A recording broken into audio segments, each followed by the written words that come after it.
Welcome to Tomversations, a monthly conversation with me, your host, Tom Hollingsworth, on a variety of enterprise IT and technical topics. This month, I'd like to take a few minutes to talk about Wi-Fi. Now, this is a topic that we've talked about in the past. We've talked about the differences between Wi-Fi 5, 6, and 6E, the opening of the 6 gigahertz spectrum band, as well as whether or not you should wait for Wi-Fi 7. All of those videos are available in a playlist on our YouTube channel. But today I'd like to focus on Wi-Fi 6E. And specifically, we need to answer the question, is Wi-Fi 6E safe? Now, before you start running off to your favorite site talking about the electromagnetic radiation that could cook your brain if you are too close to an access point, that's not what I'm talking about. I'm talking about a recent development in the deployment of Wi-Fi 6E that is causing some issues for the FCC. Now, before we dive into that topic, let's just do a real quick refresh on what Wi-Fi 6E is. Wi-Fi operates in spectrum bands. The initial Wi-Fi deployments were in the 2.4 gigahertz and 5 gigahertz spectrum bands. Those bands are starting to get very crowded because the amount of devices that are currently using wireless technology is growing rapidly.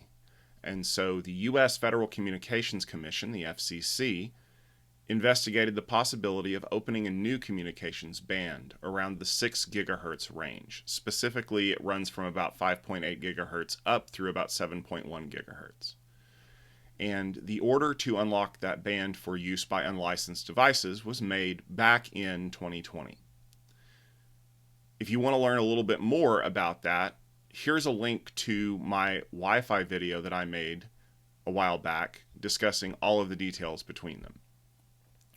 So what's changed in the last 2 years? In a letter which was sent to the FCC, which was brought to my attention by an author of an article, the NSMA is claiming that more investigation and testing needs to be done in order to verify the impact of unlicensed Wi-Fi 6E, 6 gigahertz broadcasting devices on existing infrastructure. In the letter, the NSMA mentions things such as emergency responder radios, rail link communications, and a number of other mission-critical services. Now, this got me to thinking, didn't we test this already? How could the FCC have approved a plan to implement a new wireless spectrum technology without knowing what it could possibly impact? And so I did my research. And I found out that indeed there was testing that was done. So let's talk about what's happening here. 6 gigahertz is a spectrum band that has been used by a variety of companies already. There are people who are allowed to operate in that spectrum band when they purchase a license to use it from the FCC. Just so we're clear, there are two kinds of operations. There are licensed operations, which require you to pay money to the FCC to register that spectrum band for your use only. These are things like fixed emplacement microwave downlink transmission towers for satellites. These are things like emergency responder radios that can only operate on that specific band, and if anybody operates there, you're going to get in trouble. There are a variety of applications, but they all require you to pay a fee to the FCC and verify that you're using the spectrum correctly. Okay, that makes sense. But what about the other kind? Well, if there's a license, there obviously must be an unlicensed band. And that is what we see with Wi-Fi. Wi-Fi operates in these narrow bands that are defined by the FCC for their operation, but they operate in an unlicensed format.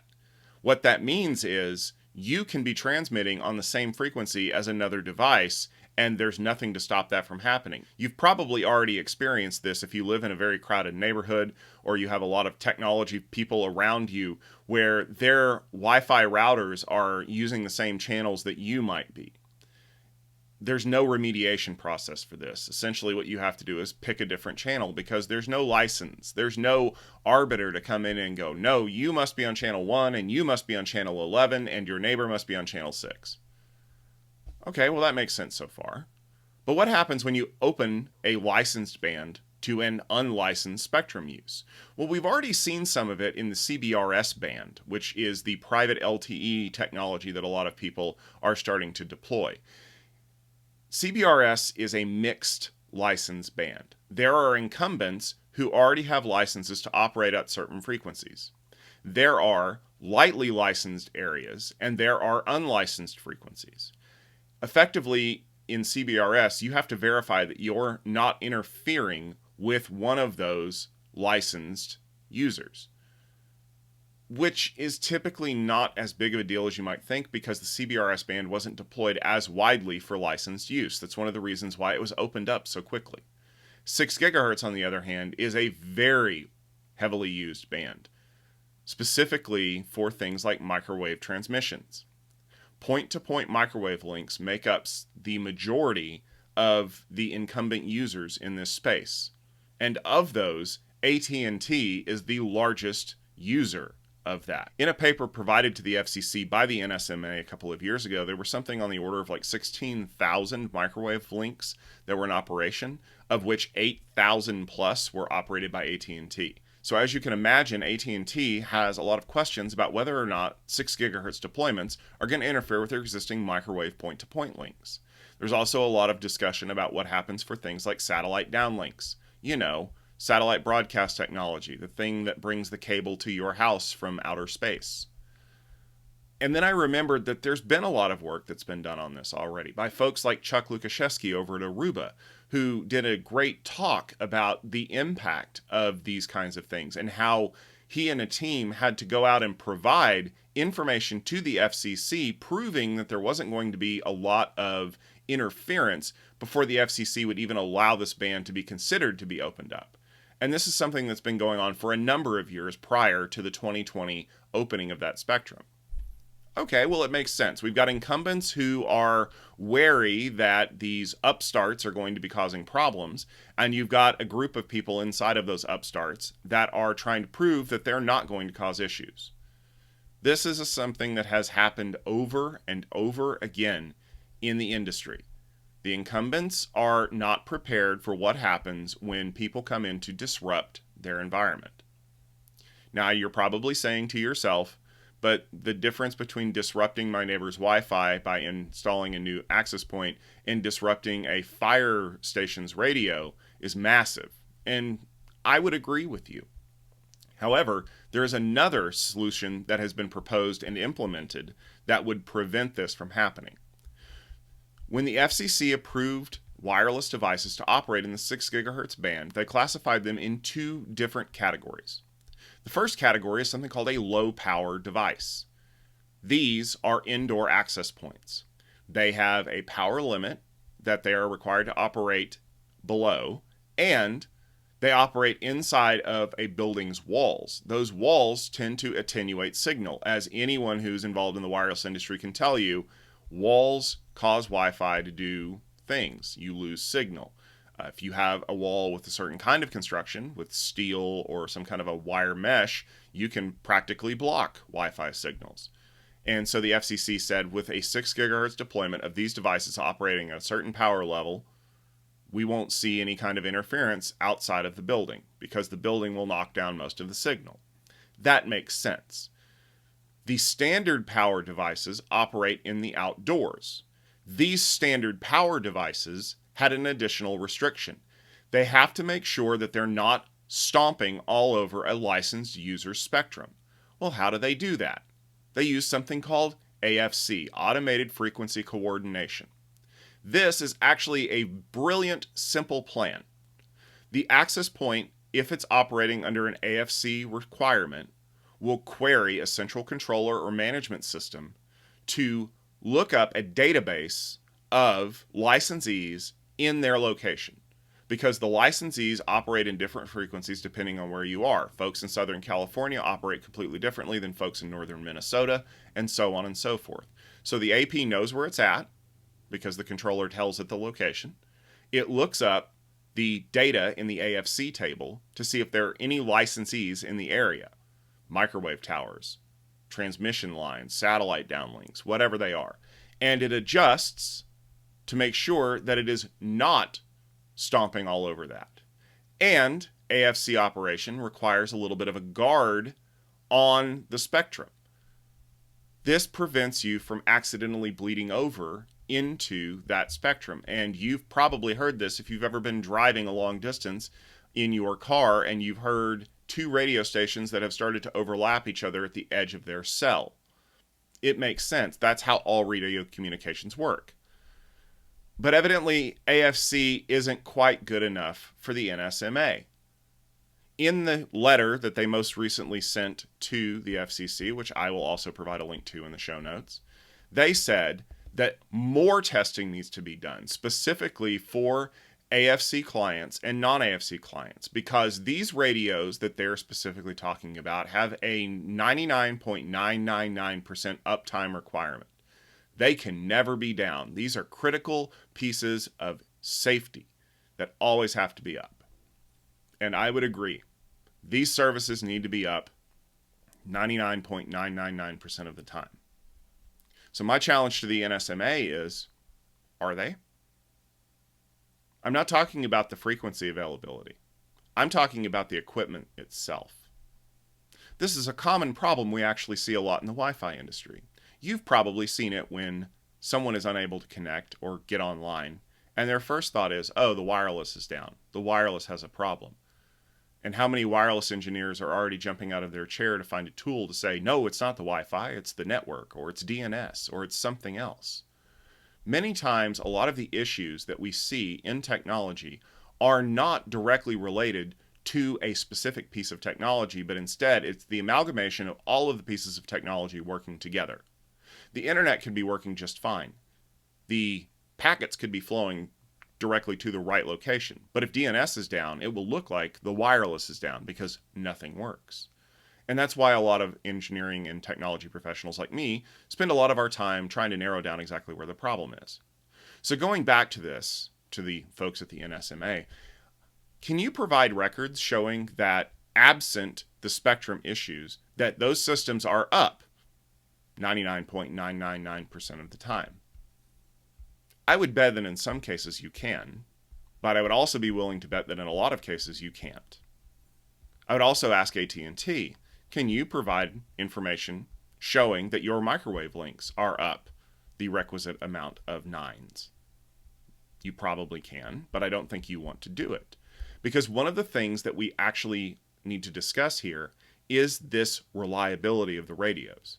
Let's say that we spend another 2 years testing the 6 gigahertz band thoroughly before we deploy any new devices. And we want to make absolutely certain that there is no way that anything could ever interfere with anything else. Well, what happens in that 2 years? Do the incumbents go out and verify that their systems are not bleeding over? Does the technology advance to the point where the incumbents are able to use better systems? What about Wi-Fi 7? Do we just put that on hold because Wi-Fi 7 will include all three bands, 2.4, 5, and 6, under that umbrella? Do we stop development until we can verify that everything works? Because it sounds an awful lot to me like the NSMA wants to put the technology industry on hold until they can be assured with 100% reliability that nothing is going to interfere with these devices or could possibly interfere with them. Now, mind you, they're only asking for 99.999% uptime for these links, but they want to be 100% sure that there are no problems. And I get where they're coming from. This is an organization that at this point is 38 years old and has been very heavily invested in making sure that the rights of operators in this space are respected. But you also have to understand that the march of technology isn't going to stop because you don't know the answers to questions that were asked 4 or 5 years ago.